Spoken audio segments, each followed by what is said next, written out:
Very much. Well, as we know, those wedding invites are coming in the mail. It is wedding season, and if you've ever had to give a toast or reception, you know it's not quite as easy as it may seem. No, so this morning we're going to help you out. We're going to offer some tips to avoid being the wedding toast buffoon. Now, there's public speaking specialists, Katrin and Chris. They're here to give us 3 do's to a brilliant toast. And I don't know about you, but I've been to some weddings where the best man has really bombed. Oh yeah, well it's a big problem, you know. Being a best man is a wonderful, unique, rare opportunity to say something amazingly beautiful and also make a buffoon of yourself. Yeah. Yes, my older brother got married. I was the best man in that wedding, and it didn't go so well. So he was a buffoon. Round 2, my little brother's wedding. I got some people together, tried out the speech. We certainly don't want to have any hangover moments at a wedding, right? Well, there's that great scene in The Hangover with Zach Galifianakis. I don't know if you've seen it, where he is saying, "Nobody knows Stu like I do," and you know, he's clearly trying to show that, you know, hey, I'm the best friend, I'm the best man. And you know, it's funny, but that's really not too different than real life. Well, let's take a look at that clip. We do have a shot from the scene of The Hangover. This is not what to do, right? What? I can't even tell you what we've been through because we made a pact. More important than blood. What I can tell you is this. This is not Stu's first marriage. There was a whore in Las Vegas a couple of years ago. I can't even tell you what we've been through because we made a pact. More important than blood. What I can tell you is this. This is not Stu's... If you're going to be the best man, it's because you have a history, which is wonderful. And yeah, do we want to know the secret stuff? Absolutely. But right here, you got to remember, you know him really well, but to half the room, he's just some dude in a tux who married their little angel. Yes. So don't make them regret that they picked don't make your groom regret that he didn't pick a lesser friend. All right, and so tip number 2, this is for Bridesmaids, from Bridesmaids. This is a clip. Absolutely, our clip is from the film Bridesmaids. Is this of what not to do or what to do? Oh no, this is of what not to do. Okay, let's take a look at the clip from Bridesmaids. What not to do, maids of honor.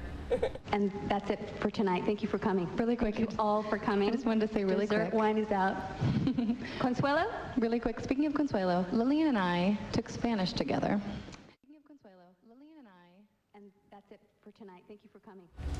One of my favorite scenes from that movie. Awkward. Yeah, don't do that. One was trying to outdo the other. Absolutely. A competitive spirit can really improve your results at a lot of, pursuits in life. Wedding toasts and friendships are not 2 of them. It's really easy, and it even seems like a good idea sometimes to go into a wedding thinking, I am going to give the best toast at that wedding.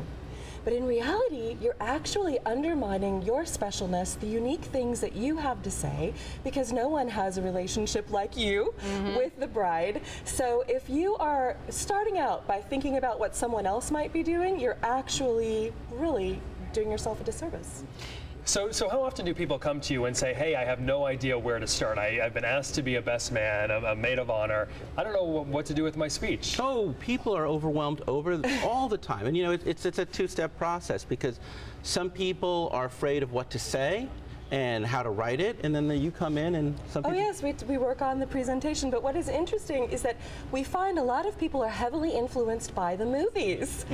And so it's an interesting place to start. Well, let's be honest, the most memorable toasts are the ones that are in the movies. They teach us that a good toast is the funniest lines and a lot of great poetic sentiments, but you have to remember that's like a staff of like 100 screenwriters, the top comedic talent in the world saying these things, and you're not a character in a romantic comedy. Right, so we say instead of being inspired by taking your inspiration from movies, take your inspiration from your relationship with the person that you are honoring.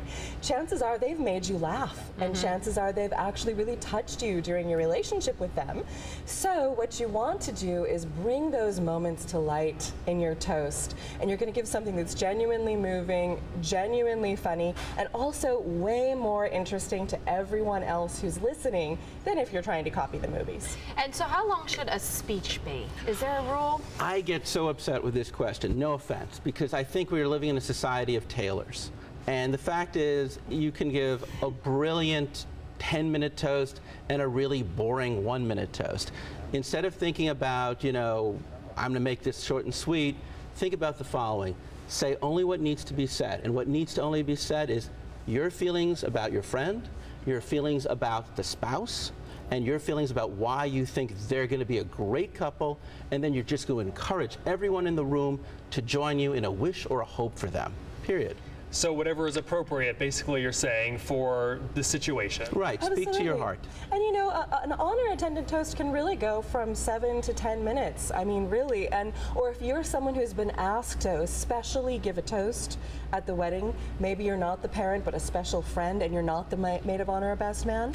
But if you are a guest at a wedding where they're actually allowing impromptu toasts, we say keeping it 1 to 3 minutes. But again, that's not a hard and fast rule, because the most important thing is to ask yourself is, are you saying what needs to be said? Yeah. Exactly. Now, we've been talking about weddings, but if you were going to give a toast for the Good Day Maine program, what would you come up with? Well, I am Chris Korbel.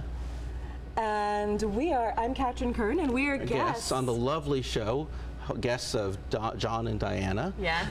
You guys look so amazing at such an early hour of the morning. The most impressive thing about them is how they handle horns going off in their parking lot, for sure, is really so impressive. And really, no, you guys are poised and funny and charming, and we wish Good Day Maine and you guys and successful. Diana and John. Thank you. We'll raise a glass to that for sure. Thank you so much for being on the show, and we appreciate you allowing us to put you on the spot like that.